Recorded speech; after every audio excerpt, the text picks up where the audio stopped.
adalah, nah sekarang yang akan kita bahas hari ini adalah kenapa kita perlu memperhatikan yang namanya konsep atau suatu hal yang disebut dengan inherently safer process. Apa itu konsep ISP? Nah, terus bagaimana aplikasi ISP, terutama ISP ini dalam uh, uh, desain, ya, dalam proses hazard analysis. Saya yakin mungkin Bapak Ibu pernah dengar ya istilah proses hazard analysis ya. Proses hazard analysis ini itu adalah istilahnya OSHA untuk hazard analysis ya. Proses hazard analysis. Nama lain dari proses hazard analysis ini mungkin Bapak Ibu lebih familiar dengan studi Hazard Hazops ya. Nah, kalau di ISO atau di OSAS itu ada HIRA-DC. Hazard Identification, Risk Assessment, Determine, sama Control. Sama, proses hazard analysis juga seperti itu. Intinya memahami potensi bahaya, memahami konsekuensinya, lalu bikin barrier of control-nya supaya potensi bahaya itu tidak menjadi konsekuensi. Gitu. Nah, ISP itu adalah salah satu pola pikir yang ada di PHA ini. Ya. Gini, kalau kita ngelihat yang namanya safety, sekarang saya mau jelaskan nih. Posisi ISP itu di mana sih di framework-nya safety gitu. Ya, di safety secara keseluruhan. Kan kalau kita berbicara yang namanya safety, safety itu sebenarnya bisa dibagi, ada beberapa macam framework safety ya, tapi secara umum, safety itu bisa dibagi menjadi tiga.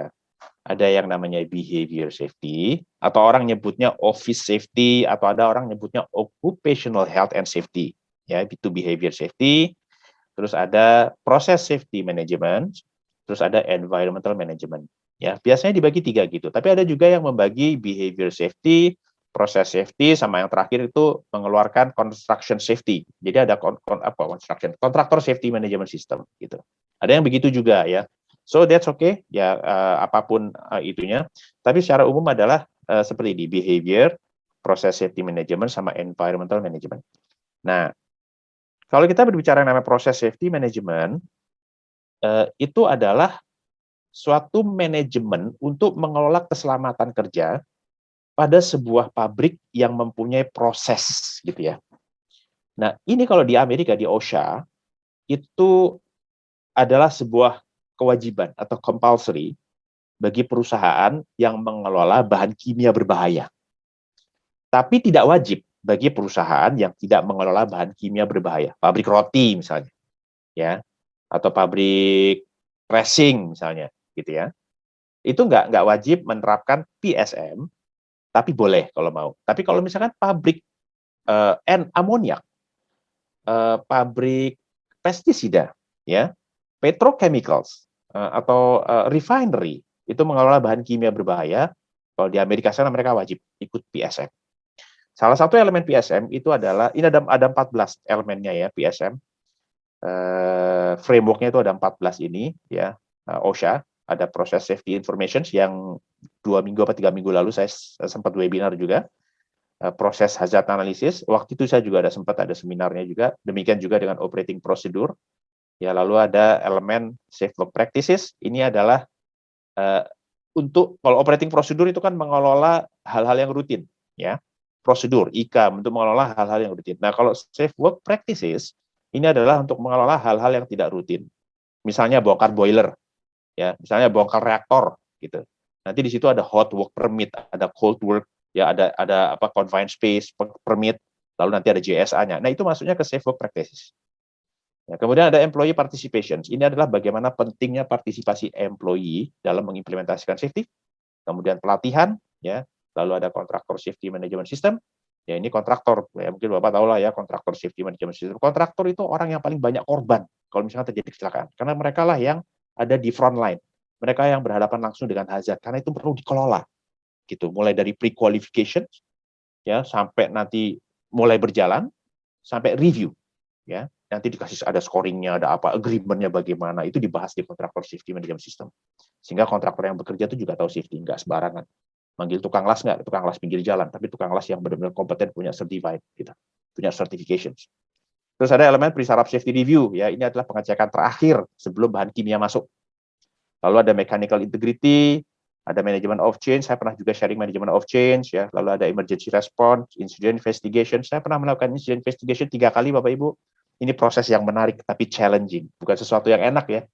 Kunjungan ke lapangan, lihat-lihat, enggak. Kita harus bisa mengumpulkan fakta, membuat hipotesa, ya lalu dibuktikan dengan fakta yang ada, bikin rekomendasi. Oh, itu menarik sekali itu. Audit, ya. Kalau audit sering banget gitu ya. Dan kemudian trade secret. Kalau trade secret ini adalah perusahaan itu mewajibkan memberikan sesuatu yang sifatnya confidential, misalkan seperti PNID, ya, piping and instrumentation diagram gitu ya, drawing equipment, kepada para pekerja terkait peralatan tersebut gitu. So ini ya, proses safety management system. Nah, lalu ISP di mana gitu loh, gitu kan. Nah, salah satu elemen dari proses safety management system ini adalah proses hazard analysis, seperti yang tadi saya sudah jelaskan sedikit lah ya di slide sebelumnya. Intinya adalah tahu bahayanya. Kayak gini, saya kasih analogi gampang deh, proses hazard analysis itu begini. Anda mau nyebrang jalan, sebenarnya ini tuh sesuatu yang sudah inherent gitu ya di diri kita, udah ada melekat. Kita misalkan mau nyebrang jalan deh, analoginya gitu ya. Waktu kita mau nyebrang jalan, kan kita diam dulu kan, gitu kan. Nah, pada saat diam itu, kita kan menganalisa potensi bahayanya kan. Terus berpikir, kalau saya nyebrang sekarang ketabrak nih, mati nih aku. Konsekuensinya kita juga tahu. Nah, dengan mengetahui potensi bahaya mau nyebrang, dengan mengetahui konsekuensinya pada saat kalau kita nyebrang saat itu, kita bikin kontrol. Kontrolnya bisa nyebrangnya pelan-pelan, ya. Itu paling murah di situ. Atau agak capek dikit, jalan jauh, perlu energi, perlu budget lah ibaratnya, ya. Tapi lebih safe. Agak jauh tapi di zebra cross. Gitu. Tapi masih belum safe banget. Atau pengen yang safe banget tapi agak jauh lagi. Jembatan penyeberangan. Dan tahu Bapak Ibu, jembatan penyeberangan itu sangat capek kalau naik ke atas, tapi lebih safe. Gitu. Sangat safe, ya. Intinya perlu duit budget lebih gede lah gitu. Kalau mungkin seumur saya naik tangga penyeberangan tuh sampai atas, paha saya panas, jantung saya tapi aman. So, optionnya banyak, ya. Nah, itu PHA. Proses hazard analysis itu juga seperti itu, tapi lebih kompleks karena di pabrik, ya, lebih ngejelimet lah gitu. Nah, PHA ini, proses hazard analysis ini, itu prosesnya itu ada ini, ada PHR, CAFS, HF, ISP, sama IEC. PHR itu adalah proses hazard review, ya. Ini PHA itu terdiri dari ini, ya. Saya nggak tahu kalau Hiradesia apakah juga konsepnya seperti ini ya, tapi mungkin namanya berbeda, I don't know. Saya nggak begitu familiar dengan Hiradesia, cuman saya tahu banget kalau untuk PHA. Jadi pertama adalah PHR, proses hazard review atau proses hazard evaluation. Nah, proses hazard review atau proses hazard evaluation ini contohnya misalkan Anda sering dengar lah HAZOPS, ya. Anda sering dengar misalkan FMEA, Failure Mode Effect Analysis, atau ada yang nyebutnya FMECA, pakai C gitu ya sebelum A-nya gitu. Kalau nggak salah C-nya consequence deh ya. Gitu. Terus what if, ya. Nah, itu pakai PH, itu istilahnya PHR. PHR itu ada what if, HAZOPS, FMEA, lalu ada quantitative risk analysis, lalu ada LOPA. Itu beberapa PHR, ya. Terus ada konsekuensi analisis setelah mereview hazard yang ada di pabrik itu apa aja. Kayak tadi orang mau nyebrang, ya, kita review mau nyebrang ini hazardnya apa. Kita juga harus paham kalau konsekuensi yang mungkin terjadi itu apa. Ledakan, kebocoran bahan kimia, bla bla bla dan sebagainya. PHA itu juga harus facility siting, ngelihat ke lapangan, ya. Berapa jaraknya pipa, misalkan pipa gas bertekanan 100 PSIG dari control room, gitu. Nah, jadi harus tahu gitu. Berapa jaraknya, ya kayak gitulah ya, facility siting, site visit. Kemudian human factor, ini ergonomik, macam-macam, bullying, ya, termasuk juga fatigue prevention apa dan sebagainya, human factor. Terus bagaimana signage itu bisa dipahami oleh operator, bagaimana tombol emergency response shutdown mesin, lokasinya nyempil apa enggak, kelihatan gede apa enggak dan sebagainya. Human factor, posisi valve, ya, nah, itu tuh kayak gitu. Nah, kemudian inherently safer process, ya, yang akan kita bahas agak banyak hari ini, jadi saya nggak jelaskan di sini. Dan kemudian interlock classification. PHA ini adalah sebuah proses, ya, Bapak Ibu, yang mana suatu usaha bersama yang melibatkan satu tim, ya, orang itu harus punya skill, harus punya science, knowledge sama skill, ya.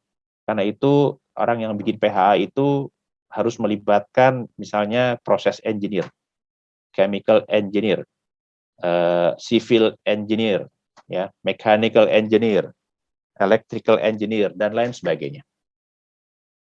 Semua orang terlibat di situ. Melibatkan science, skill, dan di situ juga ada professional judgment dan keringetan. Ya, maksudnya kerja keras. PH itu suatu studi, ya, studi yang mendalam. Bisa dipakai buat ngambil S1 lah gitu. Kalau ada mahasiswa mau pendadaran gitu ya. So ini ya, ISP itu ada di situ. Nah, kalau kita berbicara yang namanya HSE, kita berbicara PHA, kita berbicara proses safety, kita berbicara ISP, ya. Itu ada namanya Murphy Law. Murphy Law ini ya Bapak nggak usah lah ya, Murphy ini siapa sih gitu, karena kalau dicari Murphy ini juga jadi kayak suatu term yang umum gitu ya, bukan karena ada orang, ya dulu juga diperkirakan ada orang yang bernama Murphy gitu untuk bikin law-nya ini gitu. Nah, ada 5 ya, ini Murphy's Law ini itu kalau diterapkan di safety itu sangat bagus sekali. Yang pertama ya, apalagi di proses safety, in any field of endeavor, ya, tahu ya artinya ya, di lapangan lah gitu, di lapangan, di pabrik dalam hal ini. Kalau kita berbicara PSM itu pabrik bahan kimia gitu ya, yang bisa menyebabkan katastrofis insiden. Anything that can go wrong will go wrong. Gitu. Sesuatu yang bisa salah akan terjadi kesalahan. Misal, kalau Anda nyimpen hidrokarbon dalam jumlah 10.000 ton, ya, anything that go wrong, ya, sesuatu yang mungkin bisa salah, bisa terjadi suatu saat itu ledakan, kebakaran, dan sebagainya. Nah, pola pikir poin nomor 1 ini, itu harus diterapkan kepada orang yang melakukan PHA. Kita harus berpikir bahwa pada kita melakukan hazard analysis, itu kita harus berpikir, kalau semua barrier-nya di fail, kalau semua kontrolnya fail, what will happen, gitu. What will go wrong. Nah, kita harus berpikir gitu. Kita nggak bisa berpikir, nggak mungkin, kan kita udah pakai tangki, kan udah ada alarm, kan udah begini, nggak mungkin dia meledak. Nggak boleh berpikir gitu. Ya, kita harus berpikir semua kontrolnya hilang, ya, terus what will happen. Oke. 2. Left to themselves, things always go from bad to worse. Jadi kalau misalnya, gampangnya gini, di pabrik ada sebuah pipa, dibiarin aja gitu, nggak diinspeksi, nggak dicet, ya, itu nanti akan jadi lama-lama jelek, karatan, suatu saat bocor, even getting worse, meledak. Bisa begitu. Poin nomor 3. If there is a possibility of several things going wrong, the one that will go wrong is the one that will cause the most damage. Waduh, itu paling ngeri itu. Yang terakhir biasanya itu udah habis gitu. Ya, atau penyebaran bahan kimia yang sampai parah gitu ya. Nah, terus yang 4. Nature always sides with the hidden flaw. Jadi kalau misalkan ada kesalahan, ada hidden, ada kesalahan, ada flaw, ya. Apalagi kesalahan yang tersembunyi gitu, nggak dicari tahu, nggak dilakukan studi, itu nanti itu hukum alam itu akan mendukung itu. Contohnya tadi pipa yang dibiarin, karatan, alam tuh akan mendukung itu gitu, lama-lama terkikis, pecah, meledak. Ya. So nomor 5 ya, if everything seems to be going well, you have obviously overlooked something. Ya. So jadi kalau kita sudah merasa bahwa oke lah, nggak ada masalah, nggak vigilance gitu ya, nggak waspada, ya itu berarti you have obviously overlooked something, sudah nganggap remeh. Nah itu hati-hati, Murphy Law ini sangat banget, relevan sekali kalau kita benar-benar mau menerapkan yang namanya safety. Ya, kita nggak boleh lengah. Kalau ada hidden flaw itu kita harus cari tahu. Apalagi kalau sudah terjadi insiden, kita harus lakukan investigation supaya kita tahu hidden flaw-nya itu apa, gitu ya. Kemudian sesuatu mungkin akan terjadi kecelakaan dikit-dikit, meledak. Tapi nanti tunggu deh, kalau itu dibiarin akan terjadi sesuatu yang besar dan semuanya akan tamat gitu, habis, ya, dan sebagainya.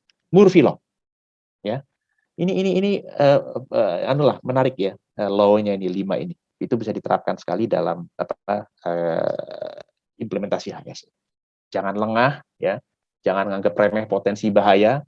Jangan bilang nggak mungkin itu terjadi, padahal itu possible terjadi, apalagi sudah terjadi di tempat yang lain, itu bisa dijadikan sebagai learning. Right? Nah, sekarang kalau kita berbicara inherently safer process, balik dulu ya, Bapak Ibu ya, balik supaya nggak loss. ISP di sini, ya, proses safety, PHA, lalu dia adalah salah satu bagian dari PHA.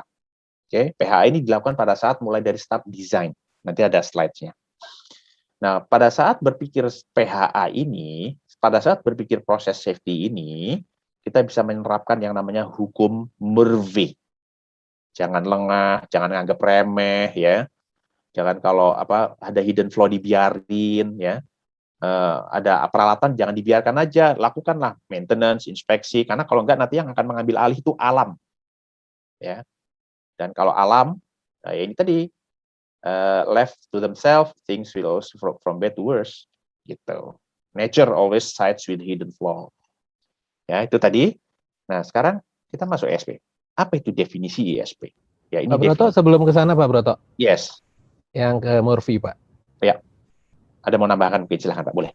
Oh bukan, saya bertanya Pak. Yang malah poin 4 yang hindari kebalikan dari ISP itu maksudnya apa Pak Broto?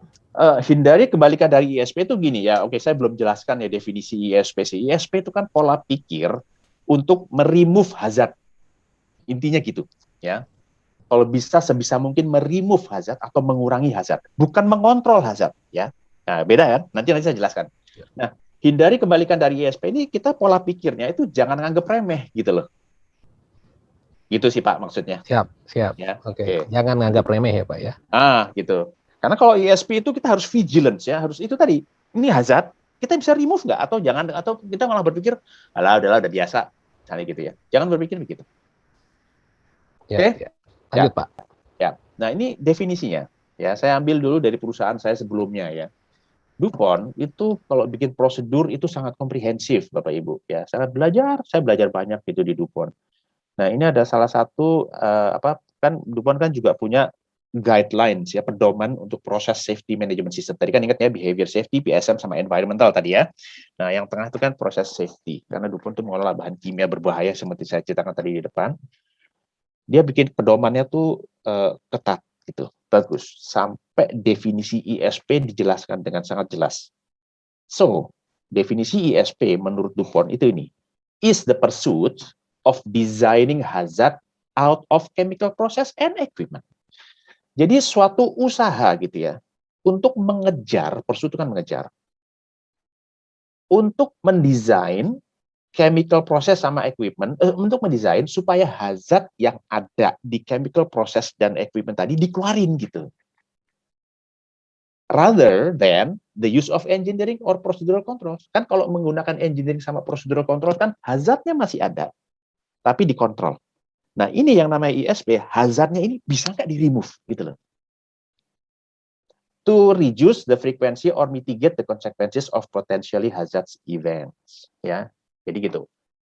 Jadi dua-duanya sebenarnya nggak masalah ya, mengontrol pakai engineering control sama prosedur kontrol dan sebagainya, atau pakai ISP. Cuman kalau ISP ini didahulukan, nanti yang namanya engineering controlnya ini relatif nggak ribet ya, dan prosesnya itu secara inherent itu kan bahasa Indonesianya melekat, secara melekat dia safe gitu, sehingga reduce the frequency or mitigate the consequence, sehingga mengurangi frekuensi atau mengurangi atau mitigasi konsekuensi dari kemungkinan terjadinya event yang hazardous atau event berbahaya, ledakan, kebakaran, kebocoran gas beracun, ya itu event hazardous events. Nah, ada lagi definisi yang dikeluarkan oleh Mr. Dennis C. Henderson dari CCPS. Ya, dia bilang gini, frequently cited dictionary definitions of inherent, dia jelaskan dulu artinya inherent, ya, is something that exists as an essential constituent or characteristic. Jadi nempel gitu loh, nempel di sistem itu gitu, ya. Safety is built to the process or products, not added on. Nah, maksudnya itu sama seperti yang DuPont tadi. Jadi safety itu dibangun, hazardnya dipinggirin gitu, bukan added on. Added on itu nambahin kontrol. Bukannya berarti edit on salah ya, enggak ya. Tapi ini pola pikirnya tuh harus ISP dulu, baru nanti kalau ISP ini secara budget, secara pola pikir udah maksimum, baru kita ternyata masih ada nih potensi bahaya, baru di-edit out, baru dibikin engineering control sama procedural control. Hazard are eliminated or significantly reduced, not controlled. Yeah. And the way they are eliminated or reduced is so fundamental to the design that it cannot be changed or defeated without changing the process. In many cases, this will result in simpler and cheaper plans. Dalam jangka panjang sih biasanya. Ya. Pabriknya tuh lebih simpel sama lebih murah. Bangunnya mahal. Misalkan Anda pakai tangki untuk H2SO4. Silakan pakai tangki hidrokarbon.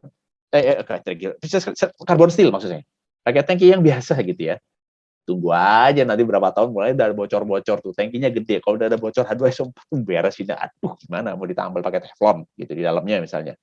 Kalau iya orang masuk ke dalamnya. Waduh. Tapi kalau misalnya di awal pakai, saya nggak tahu ya, stainless sama H2SO4 kayaknya nggak bereaksi ya. Misalnya pakai stainless steel. Mahal harganya. Oh, tapi aman seumur proyek. Itu contohnya ya.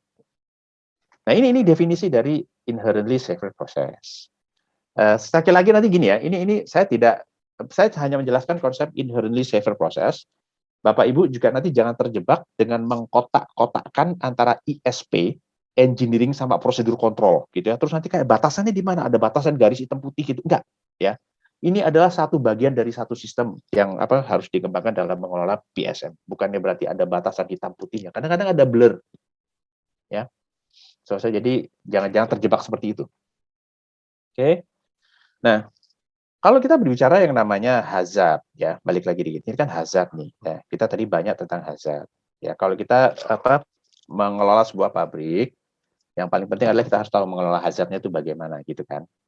Ngomong-ngomong, Bapak Ibu semua familiar ya dengan term hazard ya. Nah, ini misalkan ini saya bertanya deh. Ini sebelah kanan ini adalah sebuah video yang saya ambil dari sebuah case namanya T2 Laboratorium, T2 ya, T2 Laboratorium yang pabriknya kecil tapi dia bikin aditif dengan proses bahan kimia eksotermik dan kemudian suatu saat terjadi kegagalan karena water jacket-nya sebagai pendingin nggak ngalirin air sehingga eksotermik reaksinya terjadi dan terus reaktornya ini meledak gitu, habis blar gitu. Ya ini tadi ini. Jadi ini sumber proses hazard kita perlu tahu ya. Balik lagi sini tadi kan kita bicara ISP itu adalah memahami hazard. Kita harus tahu hazardnya itu apa dulu, ya. Sumber proses hazard itu misalkan ini karakteristik yang melekat pada material proses, misalkan sifat racunnya, flammability-nya, reactivity-nya, ya. Kondisi proses, temperatur, tekanan, konsentrasi, pH dan lain sebagainya. Kalau pH rendah ya asamnya tingkat tinggi, kalau pH-nya tinggi basa tingkat tinggi gitu kan. Dan ini semua nanti kalau dibikin di HIRA DC, di PHA, itu harus jelas. Bukan misalkan bahan kimia bertemperatur tinggi, nggak begitu. Bahan kimia apa, temperaturnya berapa, tekanannya berapa disebut. pH-nya berapa, misalkan kalau pH itu satu elemen yang perlu. Ya. Kemudian juga termasuk proses bahayanya adalah karakteristik peralatan proses itu sendiri. Panas, dingin, kombinasi dari faktor semuanya di atas ya. Ini kalau menentukan hazard, ini kadang-kadang ada perusahaan tuh menentukan, ada generiknya. Ada hazard registered gitu ya. Nanti dari situ gampang, kita bisa ngeliat hazard registered-nya misalkan dia highly flammable hidrokarbon. Nanti kita perjelas highly flammable. Cuma sebagai guidelines gitu buat kita. Ya, hazard registered. Shell tuh punya, tuh lengkap. Oke. Nah, kalau kita berbicara ISP, ya. Kalau kita berbicara ISP dan hazard, kenapa kita harus hidup bersama potensi bahaya jika kita bisa hidup tanpanya? Nah, itu konsepnya, konsep inherently safer process. Kalau si Pak Trevor Kletz ini bilang begini, what you don't have cannot leak. Jadi kalau misalkan kita mengelola bahan kimia, mengelola fluida berbahaya, mengelola gas berbahaya, bisa nggak itu di-remove? Karena kalau itu di-remove, nggak akan terjadi bocor. Intinya adalah safe banget gitu loh. Nah, cuman kan pada satu kondisi itu kan nggak bisa di-remove semua kan, gitu kan.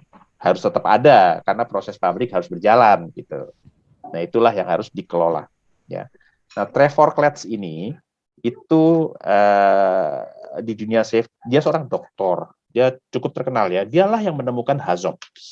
Guide words, more of, less of, other than, none of ya.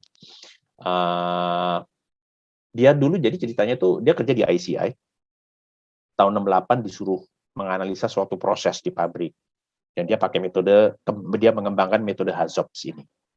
Ya, metode HAZOPS kan ada metode, ada what if, ada HAZOPS, ada FMEA yang tadi saya jelaskan ya, proses hazard review tadi kan, ya. Kalau what if itu maksudnya dari cost nanti ada deviation nanti jadi consequence. Nah, kalau HAZOP maksudnya dari deviation, nanti dicari cost-nya kenapa, dicari konsekuensinya kenapa. What if maksudnya bisa dari tiga-tiganya. Oke. Itu sudah saya jelaskan Bapak Ibu di webinar PHA. Mudah-mudahan masih ingat ya kalau waktu dikit ya. So jadi gini, ada hazard gitu. Bisa nggak sih kita hidup tanpa hazard itu? Oh bisa, ya udah di remove aja gitu loh. Kalau ternyata kita nggak bisa hidup tanpa hazard itu, ya berarti kita kecilin hazardnya. Bisa nggak gitu? Nah, terus Trevor Katz bilang, what you don't have cannot leak. Simple. Ya. Nah, ada beberapa strategi kalau kita misalkan mengelola sebuah pabrik, ya sebuah proses. Balik lagi dikit, ya. Kan ada hazardnya, ya. Lalu hazardnya ini kalau tidak dikontrol, itu ada konsekuensi, ya. Nah, hazard kalau tidak dikontrol bisa menjadi konsekuensi tembus dengan risikonya yang tinggi sekali. Nah, supaya risikonya itu turun, kita harus bikin strategi bagaimana mengelola hazard tadi supaya tidak menjadi konsekuensi. Strateginya itu secara umum ada 4. Ada prosedur, ada strategi aktif, ada strategi pasif, nanti saya akan jelaskan satu-satu, sama ada strategi inherent yang tempel, ya. Ini kalau dilihat dari atas ke bawah itu makin bagus. Tapi bukannya berarti yang atas nggak perlu ya, gitu. Ini semua strategi perlu diterapkan bersamaan, gitu, ya. Tapi alangkah baiknya kita berpikir yang bawah dulu, baru nanti ke atas, gitu. Yang paling atas lagi mungkin Bapak tahu lah ya APD. Mungkin APD itu sebenarnya bukan sebuah strategi. APD itu hanya melindungi orang kalau kita melihat konsep hierarchy of control ya. Yang paling paling rendah kan APD kan, alat pelindung diri. Gitu. Karena itu nanti kalau misalkan Bapak Ibu bikin PHA, bikin HIRA DC, coba lihat dulu rekomendasinya ya. Kalau misalkan barrier-nya masih kurang, kalau misalkan kontrol yang sekarang masih kurang kan Anda perlu bikin rekomendasi kan. Nah, nanti rekomendasinya lihat, rekomendasi yang inherent bisa nggak? Gitu. Udah maksimum gitu. Terus rekomendasi yang sifatnya pasif apa? Yang sifatnya aktif apa? Baru yang terakhir prosedur. Kenapa prosedur paling lemah? Prosedur ya, menggunakan prosedur operasi, peraturan K3, misalkan termasuk juga pelatihan operator, prosedur emergency response, dan sistem manajemen K3 untuk mengelola risiko. Intinya gini, kalau ada prosedur, itu kan prosedur tertulis ya. Prosedur itu tidak akan efektif tanpa intervensi manusia. Manusia ada error dong, kan gitu. Ya. So jadi yang namanya prosedur ini relatif tingkat kehandalannya dibandingkan dengan yang 3 itu agak kurang. Prosedur mengoperasikan reaktor, ya. Startup normal, operation normal, shutdown normal, sama shutdown emergency.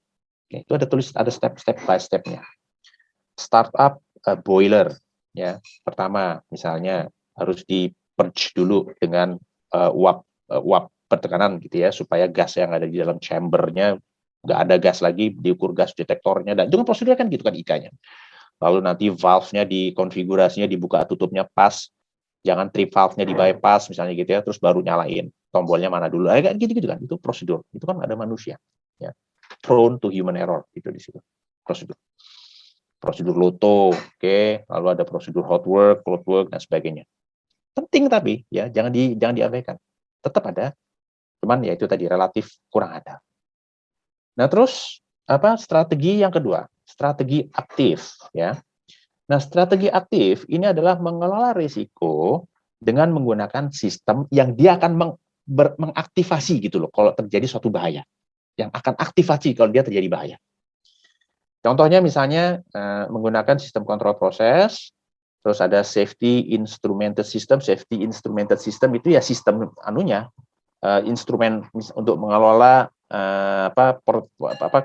hazard yang ada di situ ya. Logic kontrolnya bagaimana, alarmnya bagaimana, interlocknya bagaimana, itu sistem safety instrumented system namanya, semua teranu dalam sistem, termasuk ke connected DCS-nya itu bagaimana gitu. Dan kemudian sistem mitigasi, misalnya seperti sprinklers, ya tahulah sprinklers itu kan aktif dia kalau ada asap, ada panas, bukan asap, ada panas ya, atau termasuk smoke detector ya, gitu ya, itu juga. Nah kalau sprinklers ini aktif, ya dia akan nyala air, buka airnya kalau misalkan ada panas, atau semua sistem aktif lainnya yang dapat mencegah insiden atau mengurangi konsekuensi terjadinya insiden, gitu. Ya ini aktif, yang aktif. Nah yang aktif ini, potensi bahayanya dikontrol di situ. Lalu yang pasif gimana? Nah, yang pasif ini itu meminimalkan hazard ya dengan menggunakan desain proses atau peralatan yang mengurangi baik kemungkinan atau konsekuensi terjadinya suatu insiden tanpa aktivasi suatu fungsi peralatan. Misalkan Anda menggunakan pipa atau tangki stainless steel dibandingkan dengan pipa atau tangki carbon steel ya untuk menyimpan fluida yang korosif. Gitu. Pasif ya.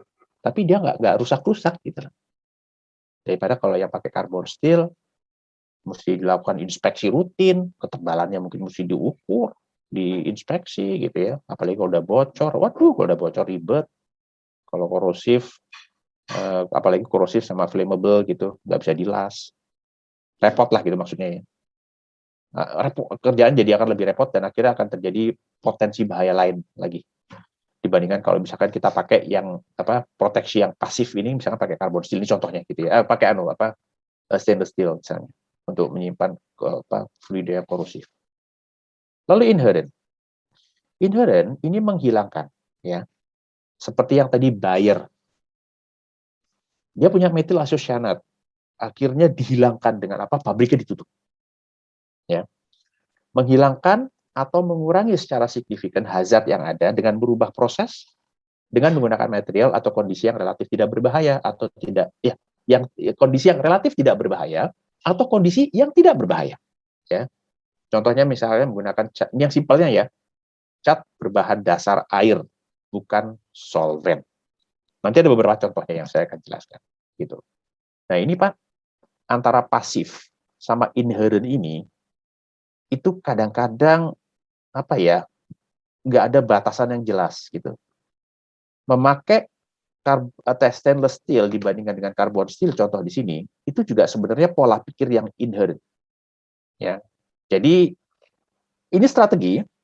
Poinnya di sini menjelaskan 4 strategi ini adalah bukan menjelaskan batasan-batasannya apa, gitu.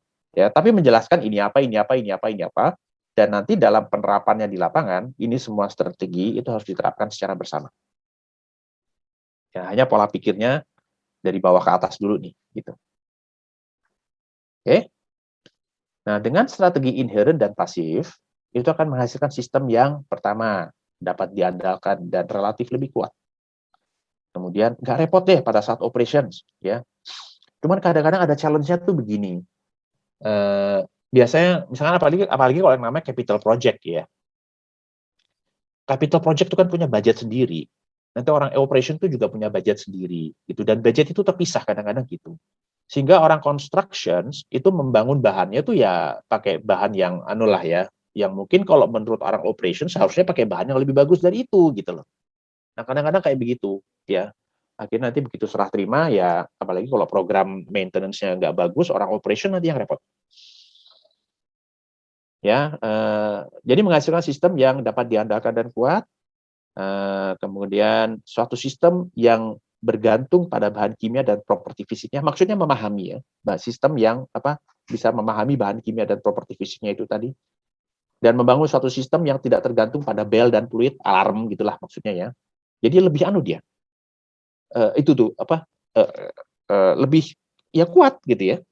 Kemudian mengurangi potensi terjadinya skenario terburuk dan kemudian dengan strategi inherent dan pasif ini itu akan menghasilkan suatu proses yang aman secara melekat ya, nempel di situnya gitu. Oke. Pendekatan inherently safety technology atau inherently safer process itu ada 4 Bapak Ibu. Yang pertama adalah minimalisasi. Ya, mengurangi jumlah material berbahaya di area proses. Kemudian yang kedua adalah substitusi. yaitu mengganti suatu material dengan material lain yang relatif tidak berbahaya. Nanti saya akan jelaskan ya satu-satu case-nya di sini ada di bawah. Ya mungkin Bapak Ibu secara nggak langsung pernah gitu menerapkan ini. Saya yakin pernah kok pasti. Ya, tapi mungkin belum tahu bahwa itu adalah namanya konsep inherently safer. Dan kemudian simplify, ya, desain proses menjadi lebih simple sehingga kemungkinan terjadinya kesalahan juga lebih rendah. Dan kemudian moderasi, ya, menggunakan kondisi proses yang relatif tidak berbahaya. Misalnya pakai temperatur atau tekanan yang lebih rendah, tapi ditambah katalis, misalnya gitu. Bisa nggak kayak begitu, gitu loh. Ya kan, kalau pakai katalis kan reaksinya lebih cepat, tapi temperaturnya sama pressure-nya relatif lebih rendah daripada kalau nggak pakai katalis. Itu contoh aja ya, gitu ya. Saya dapat minimalisasi, substitusi, simplifikasi, sama moderasi. Ini contohnya, saya akan jelaskan satu-satu. Yang sebelah kiri itu adalah insiden di Bhopal. Yang sebelah atas kanan ini adalah namanya clean energy, ya. Ini sebuah pembangkit listrik turbin gas yang hancur. Padahal pabriknya ini pabrik baru, ya. Udah fisiknya sudah terbangun, gitu. Terus terjadi sebuah ledakan. Ini pabrik ConAgra, makanan diet gitulah ya, kayak coklat yang dibungkus kayak beng-beng gitulah ya, bikin kayak gitu-gituan gitu. Itu makanan gitu loh, siapa yang sangka meledak karena ya dia pakai gas untuk heaternya ya, untuk apa namanya ya untuk proses water heaternya ya. Dia ada fasilitas baru, water heaternya pakai gas. Nah, pada saat mau startup ada satu hal yang salah, jadilah ledakan. Yang sebelah kanan itu adalah sebuah refinery namanya Valero. Ya, Valero Refinery. Saya akan coba jelaskan satu-satu ya. Nah, sekarang kita minimalisasi dulu. Menggunakan jumlah substansi yang lebih sedikit gitu. Kita pada saat mendesain misalnya ya, kita harus pikirkan perlu nggak sih kita menyimpan material berbahaya sedemikian banyak gitu. Kalau perlu ya oke, fine gitu ya, berdasarkan misalkan studinya memang materialnya perlu disimpan sekian karena ada suatu alasan tertentu gitu. Bisa jadi alasannya juga alasan safety, bisa jadi alasannya alasan komersial yang digabung gitu lah ya. Bisa jadi. Tapi coba pikirkan, kalau misalkan nggak perlu segede gitu, ngapain gitu nyimpan sebanyak itu gitu ya. Kemudian bisa nggak pakai bejana yang bertekanannya lebih kecil. Ya ini tentu terkait proses, ada hitung-hitungannya tentunya. Kemudian apakah bisa nggak mengurangi proses yang bottleneck, ya, mengoptimalkan ukuran jalur transfer bahan kimia termasuk, kemudian penggunaan berbagai macam alat alternatif. Nah itu contohnya ya Pak. Misalnya tadi yang saya kasih contoh tuh menggunakan bahan kimia yang lebih sedikit. Mungkin Bapak pernah ada yang poin 4 di belakang bawahnya itu ya. Oh saya pernah begini, oh berarti itu konsep inherent safety atau gitu. Nah, contohnya lagi nih, minimalisasi untuk tipe reaktor. Biasa kan reaktor kan ada yang batch kayak begini, ya. Sekarang tuh ada teknologi beberapa reaktor itu yang pakai inline segini, jalur gini. Ya, jadi nanti bahan kimianya ngalir gitu ya. Ada proses pemanasannya lah, bertingkat atau gimana, pakai entah pakai heat transfer oil atau pakai uap gitu ya. Lalu nanti dimasukkan bahan kimia di tengahnya. Jadi continuous batch, ya. Nah, terus ada lagi yang lebih aman juga. Nah, seperti ini juga. Jadi ini ngalir, nanti bahan kimianya dimasukkan di sini. Jadi terjadi reaksi yang sedikit di sini, tapi continuous. Ya. Nah, ini contohnya misalkan minimalisasi potensi bahaya dengan memilih tipe reaktor. Kalau yang pakai kayak begini, sebelah kiri, itu jumlah substansinya itu banyak banget. Satu batch gede. Ya. Misalkan, ya ini bisa sampai 10.000 kali. Nah, tapi kalau prosesnya ini dirubah seperti ini, substansinya yang bisa yang berbahaya itu hanya cuma 100 kali, dan kalau kayak begini itu perbandingannya cuma sekali. Lebih kecil. Sehingga kalau yang seperti ini terjadi suatu masalah, ya seperti yang tadi Pak Trevor Katz bilang, yang bocor itu cuma beberapa kilo gitu loh. Tapi kalau ini yang terjadi masalah, kayak pabrik yang T2 tadi, T2 laboratorium tadi, meledak, blar. Gitu. Nah, ini contohnya ya. Sekali lagi, nggak semualah proses bisa dibikin reaktor yang seperti ini lalu dirubah seperti menjadi ini dan dirubah menjadi seperti ini ya. Tapi kalau misalkan ada suatu capital project atau baru gitu, coba dipikirin tipe-tipe seperti ini. Is it possible nggak kita pakai yang continuous seperti ini? Nah, kemudian substitusi ya, cara yang kedua. Ini mengganti suatu material dengan material yang lain yang relatif tidak berbahaya. Ya, tadi udah saya kasih contoh, cat berbahan solvent menjadi cat berbahan dasar air, gitu ya. Ini jauh lebih aman banget lah, gitu ya. Solvent itu kan flammable dan beracun, cium gitu kan, dalam jangka panjang nggak bagus buat kesehatan si pekerja. Kemudian menggunakan solvent juga, tapi dengan flash point yang lebih rendah, diganti dengan flash point yang lebih tinggi, yang lebih susah kebakar, intinya gitu ya. Kemudian mengganti sistem pembersih yang tadinya chemicals dengan media abrasif untuk menggantikan pembersih solvent.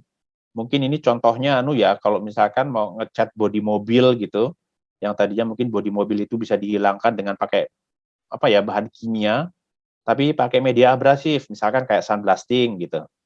Misalnya gitu ya, atau ngecat tangki ya. Ngecat tangki itu kan juga gitu kan, kadang-kadang ada beberapa area yang berkarat ya, yang saya nggak tahu bisa dibersihkan dengan solvent apa enggak, tapi biasanya sih kalau udah berkarat gitu pakainya sih media abrasif, yaitu tadi pakai, kalau nggak gerinda pakai sandblasting ya. Tentu harus diperhatikan ya, karena sandblasting sama gerinda ini kan juga menimbulkan api gitu kan. Misalkan tangkinya tangki hidrokarbon, ya itu perlu dipikirin. Kemudian pakai sodium hipochlorite versus klorin cair ya untuk membersihkan air. Ini sebenarnya yang saya tahu ya. Nah, saya mungkin nggak begitu hafal di detailnya. Sodium hipochlorite ini juga sebenarnya klorin, tapi dia lebih aman gitu daripada klorin cair. Klorin cair ini kalau misalnya Bapak Ibu kamar mayat ya, yang mayat udah nggak diambil-ambil tuh biasanya dikasih awet, diawetkannya dengan klorin.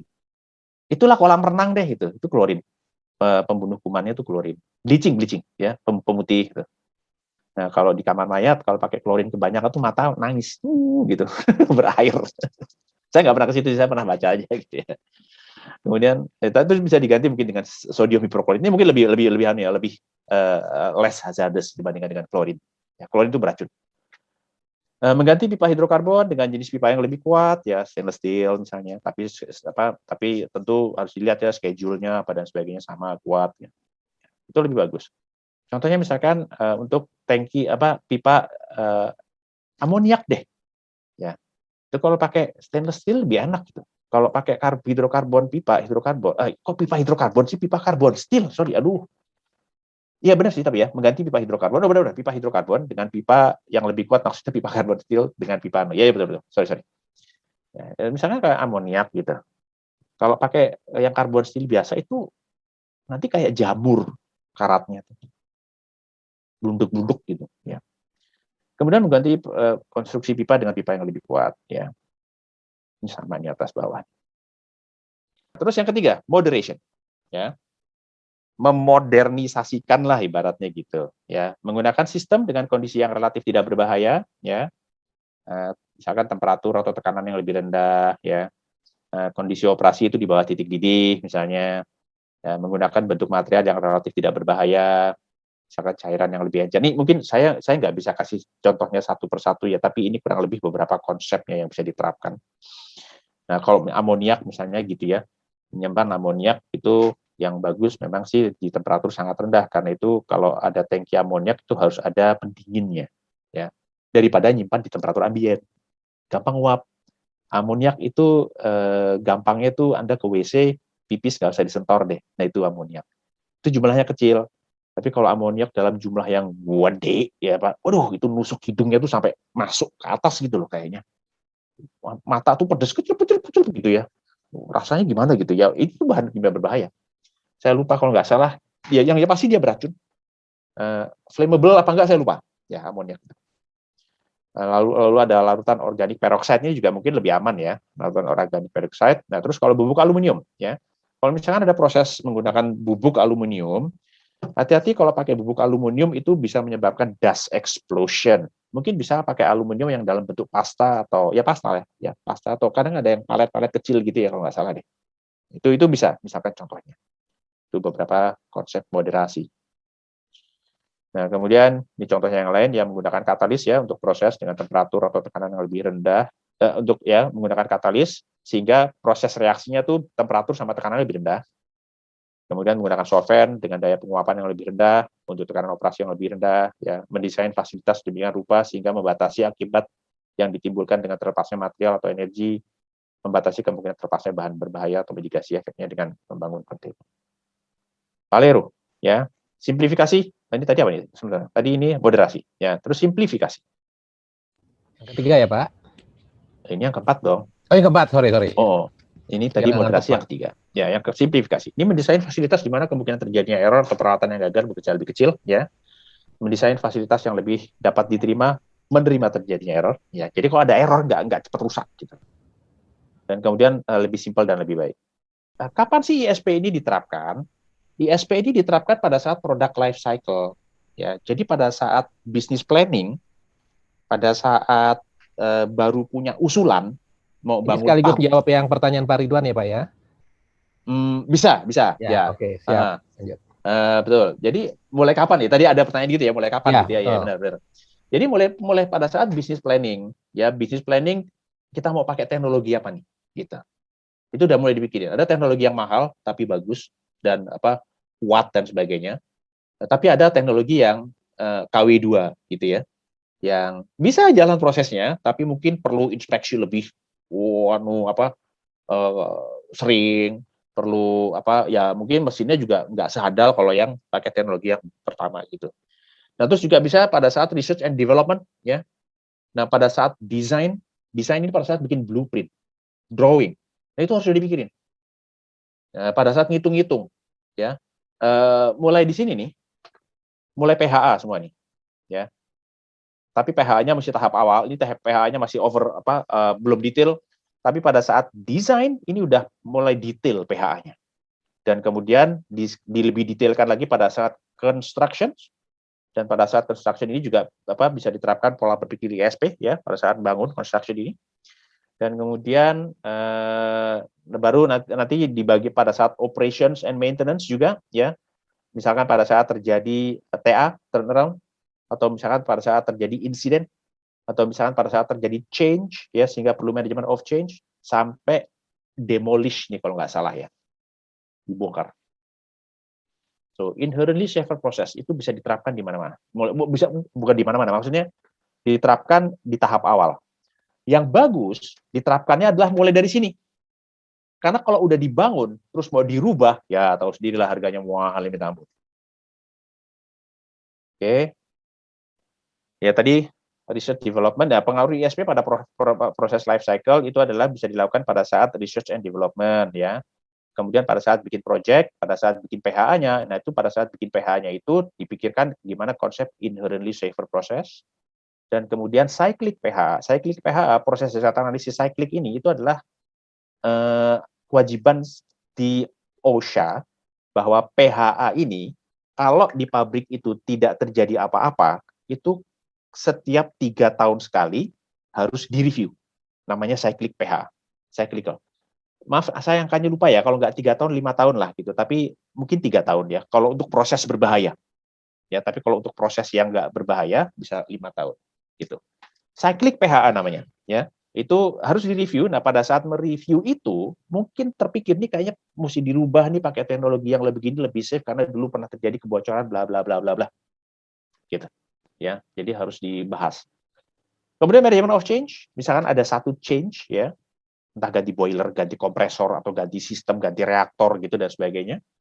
Coba pada saat change itu kan kalau kita management of change, kan ada change. Yang namanya change berarti di situ ada potensi bahaya baru timbul. Nah, kalau ada potensi bahaya baru timbul, berarti kita harus melakukan hazard analysis, PHA lagi, untuk tahu hazardnya, tahu konsekuensinya. Lalu bagaimana mengelolanya itu. Nah, pada saat bikin PHA-nya itu perlu dimasukkan konsep ISP. Dan kemudian investigasi insiden. Ya. Ada insiden, kenapa nih insiden terjadi? Bahkan kadang-kadang sering sekali root cause dari insiden investigasi itu adalah ISP itu tadi. Ya, walaupun nggak specifically menyebut minimalisasi gitu ya. Misalkan kayak rekomendasi dari insiden clean energy gitu. Itu rekomendasinya adalah CSB ya, Chemical Safety Board, waktu itu merekomendasikan kepada OSHA untuk bikin satu statement bahwa tidak diperbolehkan membersihin pipa lagi dengan menggunakan gas seperti itu tadi. Gitu. Itu salah satu rekomendasinya. Oh, itu inherently safer process banget kan. Gitu. Dan itu mencakup negara. Gitu. Nah, kalau misalkan kita membangun proses ISP pada saat konseptual, itu biayanya relatif lebih murah. Tapi pada saat mulai dibikin nih, dokumen-dokumennya itu agak mahal, apalagi udah dibikin PNID, terus dirubah, jreng gitu ya. Waduh, itu agak merepotkan. Yang lebih merepotkan kalau pabriknya udah dibikin terus dirubah. Waduh, itu berat banget sih kayak gitu. Pasti budgetnya lebih gede. Apalagi kalau misalkan operasinya itu memang harus dirubah karena sangat high risk misalnya. Bahkan Bayer memutuskan untuk menutup pabriknya rather than melakukan perubahan. Nah, pada saat research and development ya, aplikasi ISP ini ya masukkan pada saat kita melakukan PHA, what if checklist. What if kalau begini? Terus nanti rekomendasinya apa? Rekomendasinya itu berupa ISP itu tadi, ya. Ini berdiri sendiri bisa, ya, atau pakai metode atau bersama dengan metode proses hazard review yang lain. Saya ulang lagi, tadi PHR itu kan ada what if, ada HAZOP, FMEA, LOPA, quantitative risk analysis, ya. Ya mungkin ada metode yang lain, tapi yang umum itu. Ya, nah ini bisa diintegrasikan what if bisa sendiri atau what if misalkan ala HAZOPS, what if ala FMEA, bisa. Ya. Intinya adalah pada saat bikin PH pada saat project. Nah, kalau pakai HAZOPS ya gunakan guide words ya untuk melakukan analisanya, potensi bahaya dan juga pendekatan ISP-nya di rekomendasinya nanti. Oke, misalnya ini mengurangi material berbahaya, minimalisasi, intinya adalah ini hanya mengulang dikit ya. Apa yang dapat dilakukan untuk mengurangi jumlah material berbahaya di proses? Pikirkan itu, ya. Pada saat PHA, what if? Apa yang bisa kita lakukan nih untuk mengurangi material berbahaya di proses itu? Bisa nggak gitu loh? Masukkan itu di PHA, ya. Kemudian dan ini Anda juga bisa nanti ngitung-ngitung konsekuensi analisisnya. Kalau misalkan nyimpan hidrokarbonnya 10.000 ton gitu ya, ledakannya segede apa gitu. Terus kalau misalkan cuma 5.000 ton gitu, blastingnya segede apa gitu, itu bisa dibikin animasi analisa. Ya.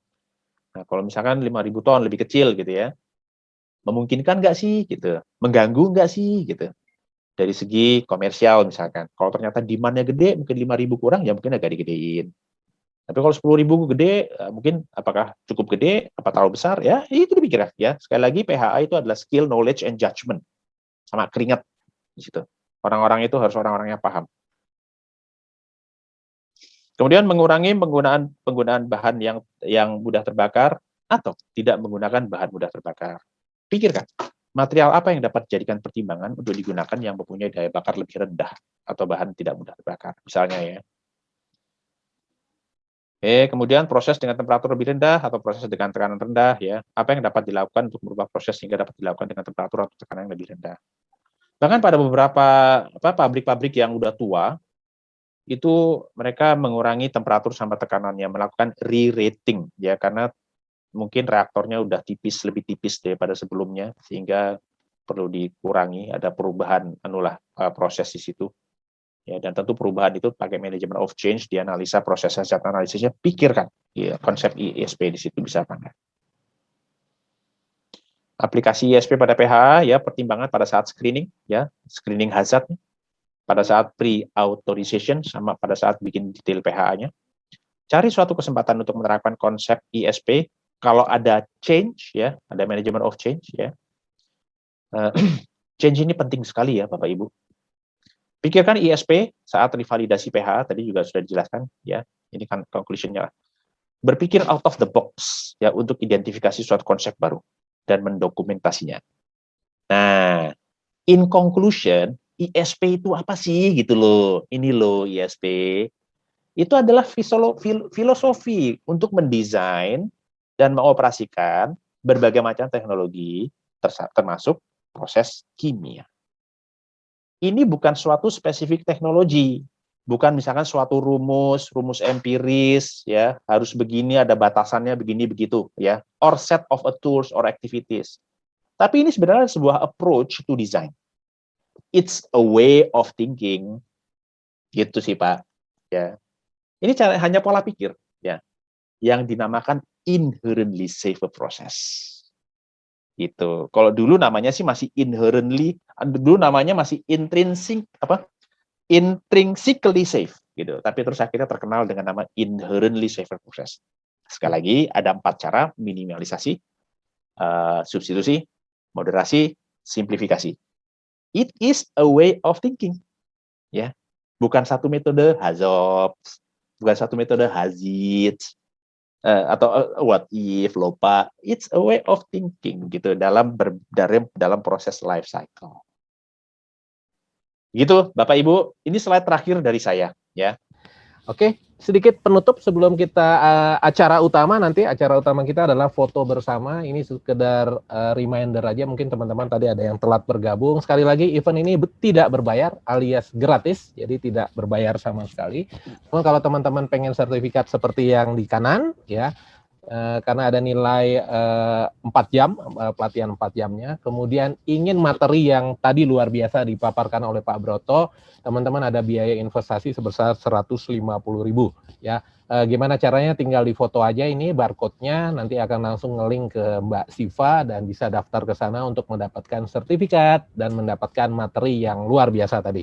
Ya, sekali lagi investasinya sebesar 150.000 rupiah, ya, bukan dolar ya, rupiah. Kemudian, monggo, silakan yang mau foto. Kayaknya banyak yang mau foto nih Pak. Sebentar, sabar ya Pak Broto. Oke, udah difoto barcode-nya.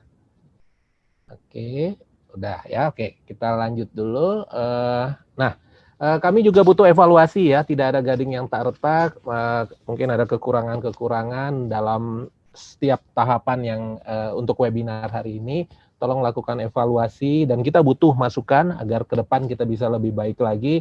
Tolong di scan barcode-nya dan diberikan masukan-masukan agar kami bisa improve ke depannya. Caranya tinggal di scan barcode-nya. Kemudian nanti kalau link dan berikan masukan-masukan, insya Allah ke depan kita perbaiki dan agar lebih baik lagi. Oke, silakan difoto. Oke, kalau sudah kita lanjut. Oke. Akhirnya Pak, selesai sudah acara kita yang luar biasa ini. Ya, saya ucapkan terima kasih banyak ke Pak Broto sebagai pemateri. Ya, luar biasa informasi dan ilmunya banyak yang kita dapat hari ini.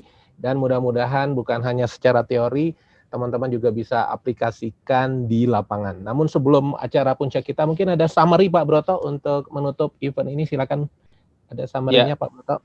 Ya, yang namanya konsep inherently safely ini memang istilahnya ya, mungkin istilahnya tuh orang banyak baru mungkin dengar gitu ya. Ada yang namanya inherently safety design, terus inherently safety technology dan sebagainya. Tapi yang namanya konsep inherently safely ini memang harus diterapkan dari awal pada saat misalnya sebuah capital project gitu ya, yaitu harus dimulai diterapkan pada saat capital project itu.